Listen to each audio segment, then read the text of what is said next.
দেখো আরো চমৎকার একটা সৃজনশীল কোশ্চেন। এইটাও একটা বোর্ডে আসা, কোন বোর্ডে আসা নাই বললাম, কোনো না কোনো বোর্ডে আসা একটা কোশ্চেন, এবং আমি এটা অ্যানালাইসিস করে দেখছি এটাও একটা খুব পারফেক্ট একটা প্রশ্ন। পারফেক্ট মানে গ নম্বরের প্রশ্নটাও 3 মার্কের জন্য একটা পারফেক্ট প্রশ্ন, ঘ নম্বরের প্রশ্নটাও 4 মার্কের জন্য একটা পারফেক্ট উচ্চতর দক্ষতার প্রশ্ন।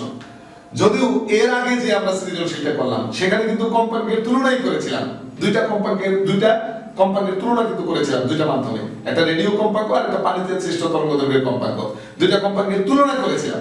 এখানেও কিন্তু কম্পাঙ্কের তুলনা, বলতেই পারো যে তাহলে ওইটা এটার মধ্যে তো কোনো পার্থক্য না, হ্যাঁ একটু পার্থক্য আছে, সেটা আমরা দেখবো। তোমরা উদ্দীপক হিসাবে যেটা দেখতে পাচ্ছ এটা একটু বিশ্লেষণ করে চলো।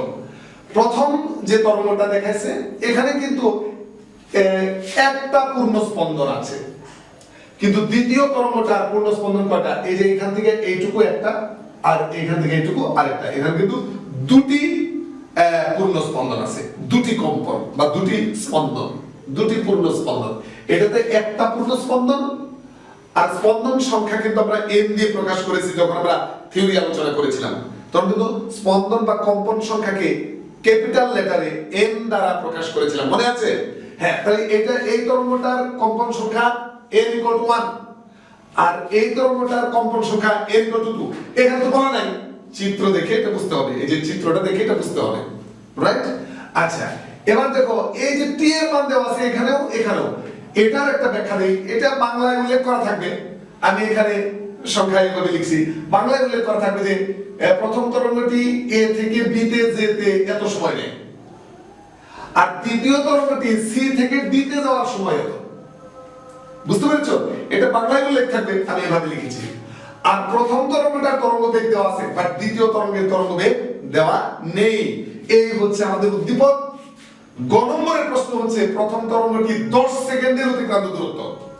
দেখো এটা তো 1 সেকেন্ডের অতিক্রান্ত দূরত্ব 300 মিটার, পরিষ্কার। এই যে বেগ 300 মিটার পার সেকেন্ড মানে কি 1 সেকেন্ডের অতিক্রান্ত দূরত্ব 300 মিটার, তাহলে 10 সেকেন্ডের অতিক্রান্ত দূরত্ব 10 দ্বারা গুণ, না শেষ গ নম্বরের অঙ্ক। সূত্র লিখবা, মান বসাবা, ক্যালকুলেশন করবা, 3 মান, 3 লাইনে 3 মান, ব্যাপারটা এরকম। তাহলে প্রথম গ নম্বরের জন্য আমরা কিভাবে উপস্থাপন করব? হ্যাঁ, সেক্ষেত্রে উপস্থাপনাটা যেন সুন্দর হয়, যত সহজই হোক অঙ্ক, উপস্থাপনাটা যেন সুন্দর হয়। এখানে তুমি বলবা প্রথম তরঙ্গের তরঙ্গ বেগ v = 300 মিটার পার সেকেন্ড। এখানে বাংলা সহজ লিখলে ভালো হয়, সেটা আমি এর আগের উদ্দীপকে, এর আগের যে সৃজনশীলটা আমরা সমাধান করলাম সেখানে বলেছিলাম যে বাংলা লিখলে কিন্তু ভালো।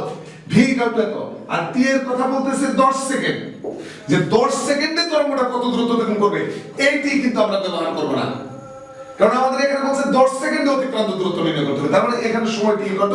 10 সেকেন্ড, আর আমাদের অতিক্রান্ত দূরত্ব d = what এটা বের করতে বলছে। দেখো তো আমরা জানি d = v × t, এটা আমরা জানি। এই যে সূত্রটা লিখতে পারলেই এক মান, ঠিক আছে? তাহলে আমরা জানি d = v × t, তাহলে v এর মান বসাই 300 মিটার পার সেকেন্ড গুণন t এর মান 10 সেকেন্ড, তাহলে এটা হবে কত? 3000 মিটার পার সেকেন্ড। না, এই যে সেকেন্ড পার সেকেন্ড কাটা, শুধু মিটার, কারণ দূরত্ব একক মিটার। এই তো ফিনিশিং লাইনটা দেব।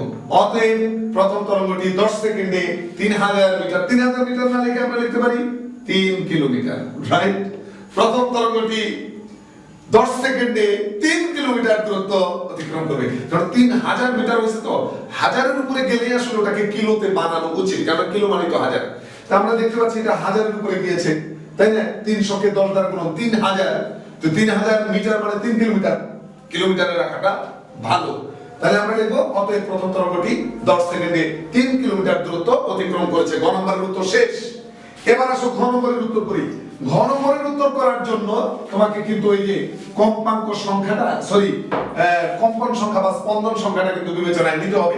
দেখো বলছে কম্পাঙ্ক দ্বয়ের তুলনা, তো প্রথম তরঙ্গের কম্পাঙ্ক যদি আমি হিসাব করতে চাই, তাহলে দেখো এইটা a থেকে b তে গেছে, তার মানে কি একটি কম্পন সম্পন্ন করেছে এত সেকেন্ডে, একটি কম্পন সম্পন্ন করেছে এত সেকেন্ডে, ঠিক আছে? তাহলে এর কম্পাঙ্ক কিন্তু এখান থেকে আমরা পেতে পারি।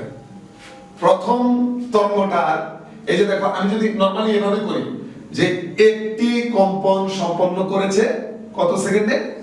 0.5, আর আমরা এত সেকেন্ডে, কিন্তু আমরা তো বের করব কম্পাঙ্ক, কম্পাঙ্ক বের করব 1 সেকেন্ডে কয়টা কম্পন দিছে সেটাই কিন্তু কম্পাঙ্ক।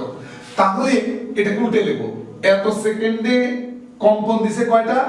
একটা। দেখো এ থেকে বি পর্যন্ত কম্পন কিন্তু একটা। তাহলে প্রথম তরঙ্গটা এত সেকেন্ডে কম্পন দেয় একটি, তাহলে 1 সেকেন্ডে কম্পন দেয় কতটি? তাহলে প্রথম তরঙ্গের কম্পাঙ্ক বেরিয়ে গেল, ঠিক কি না? এবার দ্বিতীয় তরঙ্গের ক্ষেত্রে এত সেকেন্ডে কম্পন দেয় কয়টি? দুইটি। এখানে দুইটি কম্পন আছে, দেখো এখান থেকে এই পর্যন্ত একটি, এখান থেকে এই পর্যন্ত কিন্তু আরেকটা কম্পন। তাহলে দুইটা কম্পন এখানে আছে, দুইটা স্পন্দন আছে এবং দুইটা স্পন্দন দিতে সময় লাগে এত। তাহলে আমরা বলবো দ্বিতীয় তরঙ্গটির এত সেকেন্ডে কম্পন দেয় দুটি, তাহলে 1 সেকেন্ডে কম্পন দেয় 2/0.08 এতটি, তাই না? তাহলে প্রথম তরঙ্গটি, এই যে এটা কিন্তু উল্টা করে লিখতে হবে, তাই না? প্রথম তরঙ্গটি 0.05 সেকেন্ডে কম্পন দেয় একটি, অতএব 1 সেকেন্ডে কম্পন দেয় কতটি? 1/0.05 টি। তাহলে এইটা হলো প্রথম তরঙ্গের কম্পাঙ্ক f = এটার মান আমাদের ক্যালকুলেটর থেকে বের করে আনতে হবে। আবার এটা প্রথম তরঙ্গের এটা f1 দেই, আর দ্বিতীয় তরঙ্গের এটা দিব আমরা f2 = কত? এটা আমরা এখানে লিখব, দুইটা রেজাল্ট আমরা এখানে লিখব, লিখে এখন আমরা তুলনা করব, রাইট? দেখো প্রথমটা এখানে 1/0.05, এটা আসবে 20 হার্টজ। দেখো এটা কিন্তু এভাবে তুমি লিখতে পারো আরো চমৎকার করে। এটা সেকেন্ড আছে না নিচে, এটা তো সেকেন্ড, তাহলে 1/সেকেন্ড তার মানে কি? Per second. তাহলে পার সেকেন্ড মানে কি? হার্টজ। তুমি ইচ্ছা করলে পার সেকেন্ড দিতে পারো, এখানে পার সেকেন্ড দিয়ে পরের লাইনে হার্টজ লিখতে পারো, অসুবিধা নেই, ডাইরেক্ট লিখে দিলেও হবে। আর এটা কত আসবে? 2 এত, এটা আসবে 25 হার্টজ। এখন আমাদের হচ্ছে কম্পাঙ্কের তুলনা করা, তার মানে কোনটার কত গুণ এটা। তো সেক্ষেত্রে তুলনা করার জন্য আমরা যেটা করব সেটা হলো এরকম। দেখো তুলনা করার জন্য আমরা বলবো যে অতএব f1/f2, তাহলে f1 কত? 20, f2 কত? 25। এটা কিন্তু হার্টজ, এটা হার্টজ কাটা। এখন কিন্তু আর একক লেখার দরকার নেই, হার্টজে কাটা। এবার 5 দ্বারা কাটলে এটা 4×5 20, এটা 5×5 25, তার মানে কি 4/5। এবার আর গুণ করি, দেখো 5f1 = 4f2। তার মানে আমরা এভাবে বলবো। ফিনিশিং লাইনটা তাহলে কি দেব? এই যে এই জায়গায় ফিনিশিং লাইনটা লিখবো। ফিনিশিং লাইনটা কি হতে পারে? দেখো এইটাকেই জাস্ট বাংলায় বলবো। দেখো তাহলে আমরা এই ইকুয়েশনের ভিত্তিতে আমরা ফিনিশিং লাইনটা লিখবো এভাবে, যে প্রথম তরঙ্গটির কম্পাঙ্কের 5 গুণ, এটা কিন্তু কম্পাঙ্ক, প্রথম তরঙ্গটির কম্পাঙ্কের 5 গুণ দ্বিতীয় তরঙ্গটির কম্পাঙ্কের 4 গুণের সমান। এই যে তুলনা করা হলো, তুলনা করো। তাহলে প্রথম তরঙ্গটির কম্পাঙ্কের 5 গুণ দ্বিতীয় তরঙ্গটির কম্পাঙ্কের 4 গুণের সমান। এভাবে আমরা ফিনিশিং লাইনটা দেব। বুঝতে পেরেছি নিশ্চয়ই? অঙ্কটা কিন্তু উপস্থাপনা অন্যভাবেও করা যাবে, হ্যাঁ অন্যভাবে করা যাবে, কিন্তু কম্পাঙ্ক বের করতে হবে না। কম্পাঙ্ক আমরা ইকুয়েশনে কিন্তু কম্পাঙ্ক শিখেছিলাম, খেয়াল করো কম্পাঙ্ক কি। এই যে দেখো এভাবে আমরা থিওরি যখন করেছিলাম যে t সেকেন্ডে সম্পন্ন করে n_t স্পন্দন বা কম্পন, তাহলে 1 সেকেন্ডে সম্পন্ন করে n/t। এটা আমরা করেছিলাম না? এটাই কিন্তু f = n/t। দেখো থিওরিতে আমরা এটা করেছিলাম। তুমি ইচ্ছে করলে এটা ব্যবহার করতে পারো, ঐকিক নিয়মে না করে এটা করতে পারো। এটা করতে পারো কি? এই যে এটা যখন করবা তখন প্রথম তরঙ্গটির ক্ষেত্রে লেখা, প্রথম তরঙ্গটির ক্ষেত্রে n = 1 আর t = কত? এটা প্রথম তরঙ্গের n1 দিই আর t1 দিই, প্রথম তরঙ্গের, তাই। আচ্ছা, প্রথম তরঙ্গের কম্পন সংখ্যা n1 = 1 আর t1 = 0.05, রাইট? তাহলে প্রথম তরঙ্গের কম্পাঙ্ক f1 = what? এখানে আমরা বের করব, মানে আমরা জানি f1 = কত? n1/t1। তাহলে n1 কত? 1, t1 কত? 0.05 সেকেন্ড। তাহলে ইকুয়াল টু এটা আসবে কত? 20 per second, that is hertz. Okay, এই যে প্রথমটা বের করলাম।